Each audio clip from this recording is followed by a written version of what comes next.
question. That killed 500,000 children? How can you say that the record of the West is in any way morally superior to that of Islam? You've got it right. Thanks. I think your mic actually works fine. But thank you for your concern. In any case, the question is, here again, wrongly conceived, because of course no group has a monopoly on evil, no group has a monopoly on sin. The dividing line between good and evil does not run between one group and another, it runs down the middle of every human heart. And so you're not going to find any group in human history that is sinless and pure. The question is, which group in the world today is fighting for the rights that you yourself, I'm sure, cherish? The equality of rights of all people, the equality of dignity of women with men, the freedom of conscience, these things that I enumerated before, and many others. And that would obviously be not the mujahideen who explicitly reject these rights.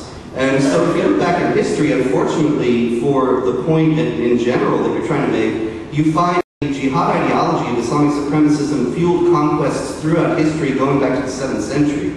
And that's even before the creation of the State of Israel, before the founding of the United States, before any of the missteps of American foreign policy. And so I would submit to you that maybe its cause does not lie in any of those things, but actually within some imperatives within that ideology itself. Next question. I have the question. No, there's no second part. Excuse me. Ma'am, I'm the moderator. You asked a question. You had more than enough time. Out of respect to the people behind you, we're going to ask you to step aside. I think Nick Hahn would like to respond quickly. Short answer. And short answers, short questions. Sure. Short answer. Short question, short answer. How can I sit up here and do this? Very easily, because I represent the opposing point of view. There is an ideological conformity on American campuses, especially in the studies associations. It's actually stifling.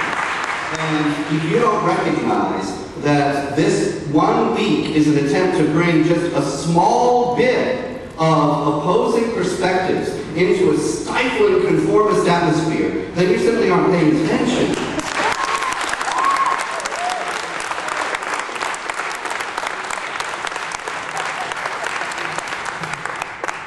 Let me just also say Depaul University, and I'm now presently doing work at the University of Chicago.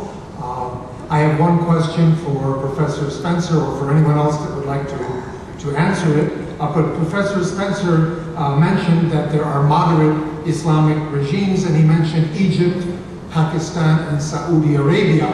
And one of the things I would like to ask him is, what about the treatment of Christians and the very few Jews that remain in those Islamic countries? And what about the Iraqi Christians? There are 7 parishes of Iraqi Christians in Chicago alone. They have fled the regime because they believe that whether Sunnis or Shias become the majority government there, that it will be a hostile regime in terms of the Christian community. And by the way, there are still 3 Jewish synagogues in Iraq, and they stem from the pre-Babylonian captivity, and they have been so far successfully holding out against the regime. But I wanted you to clarify this. Excuse me, thank you. We have the question. We got to keep it to 30 seconds. I wanted you to clarify the idea of what you mean by a moderate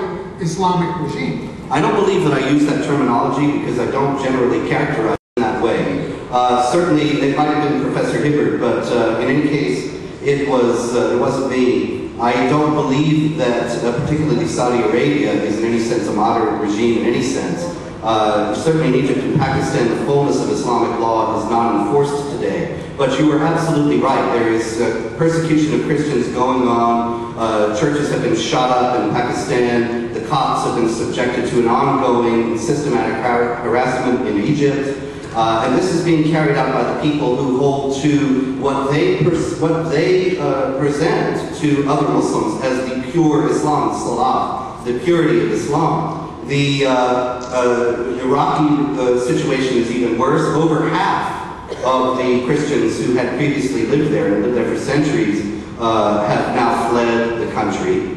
And this is because in Baghdad, for example, you have gangs knocking on doors in Christian neighborhoods, and in accord with Quran chapter 9 verse 29, which says that Muslims must fight against even the people of the book, which is primarily Jews and Christians, until they pay the jizya with willing submission and feel themselves subdued. That jizya is a tax specified in Islamic law for non-Muslims. These gangs are going around in Baghdad actually demanding the collection of this tax, which has not been collected in Islamic regimes since the middle of the 19th century, when it was abandoned under Western pressure. And I emphasize that it was under Western pressure because unfortunately these things are still part of the Islamic law as the Islamists envision it and want to implement it. And so we have to be aware that when you are protesting against this, the efforts of all of us here, and you are abetting in the persecution of these people. And that is something you have to be aware of. That's good. Let me ask, we're going to go to the next question. I'd like to address, you spoke of, the public executions in Iran and, the drug abuse in Iran and the mental patients on the streets in Iran. And I just wanted to ask, do you acknowledge these problems in the U.S. as well? What about the police brutality that we have been experiencing, even in Chicago?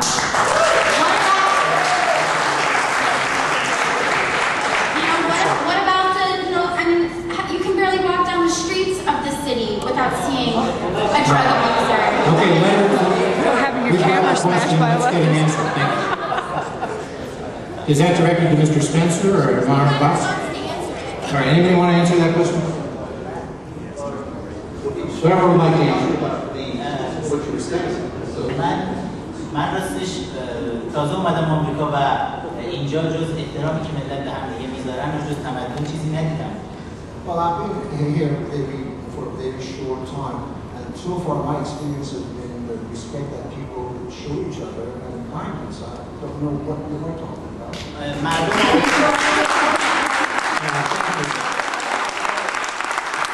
Thank you very much. Hello, I'm a student at Depaul University, and first of all, I'd like to agree with Dr. Hibbard's comments regarding pragmatism and ideology. Basically, one of the things that hasn't been mentioned tonight is this historical amnesia of imperial and more recently American intervention in the region, and I believe that in our dialogue it's very important for us to also look at the history of Western powers in the region and to decouple religion from this.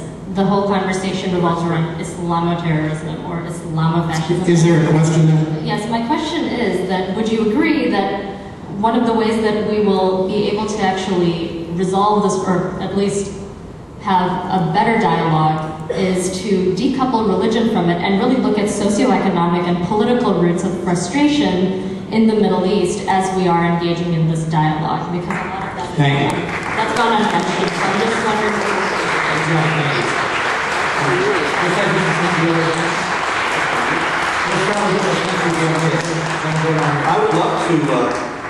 I'd love to decouple religion from this problem. Unfortunately, it's not only up to me or up to the West in general to do so. The people like Mahmoud Ahmadinejad, Osama bin Laden, Abu Bakr Bashir in Indonesia, Omar Bakri, late of England, now in Lebanon, Abu Hamza, now in prison in England, so many others around the world, they are coupling religion with violence and with the explaining by what they are doing by means of religion. I would love to ignore that, but I think that to do that would be to rob ourselves of the only analytical tool that gives us an insight into the motives and goals of those who want to destroy us. All right. Rather than capital. Thank you.